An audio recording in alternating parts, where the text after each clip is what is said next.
Welcome to Vamsi TV. Shailesh Kolanu డైరెక్టర్గా entry ఇస్తూ crime thriller జోనర్లో తెరకెక్కించిన చిత్రం హిట్. ఈ ప్రాజెక్ట్ ఫ్రాంచైజీలో వచ్చిన హిట్ 2 కూడా మంచి వసూలు రాబట్టింది. దీనికి కొనసాగింపుగా ఈసారి న్యాచురల్ స్టార్ నాని ఉండబోతోందని శైలేష్ కొలను ఇప్పటికే ప్రకటించేశాడు.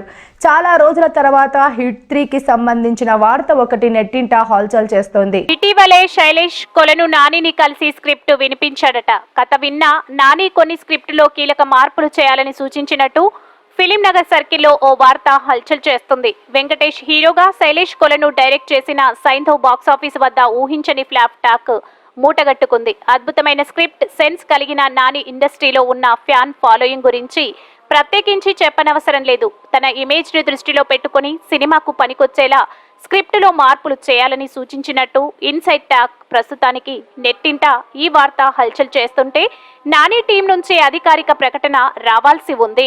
ఈ స్టార్ హీరో ప్రస్తుతం సరిపోదా శనివారం సినిమా షూటింగ్ తో బిజీగా ఉన్నాడు. ఈ చిత్రాన్ని వివేక్ ఆత్రేయ దర్శకత్వం వహిస్తున్నాడు. నాని 31గా వివేక్ ఆత్రేయ దర్శకత్వంలో తెరకెక్కుతున్న ఈ చిత్రం షూటింగ్ దశలో ఉంది.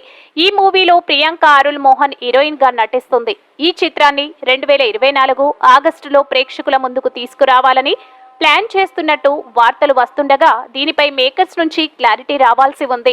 ఈ ప్రాజెక్ట్ ను డివివి ఎంటర్టైన్మెంట్ నిర్మిస్తుండగా కోలీవుడ్ స్టార్ యాక్టర్ ఎస్జే సూర్య కీలక పాత్రలను నటిస్తున్నాడు. గ్యాంగ్ లీడర్ తర్వాత నాని ప్రియాంక మోహన్ కాంబోలో వస్తున్న రెండో సినిమా ఇది. యూనిక్ యాక్షన్ ఎంటర్టైనర్ గా తెరకెక్కుతున్న ఈ చిత్రానికి జెక్సో బిజోయ్ సంగీతం అందిస్తున్నాడు. అంటే సుందరానికి తర్వాత నాని వివేక్ ఆత్రేయ కాంబోలో వస్తున్న సినిమా కావడంతో ఈ మూవీపై క్యూరియాసిటీ అంచనాలు భారీగానే ఉన్నాయి.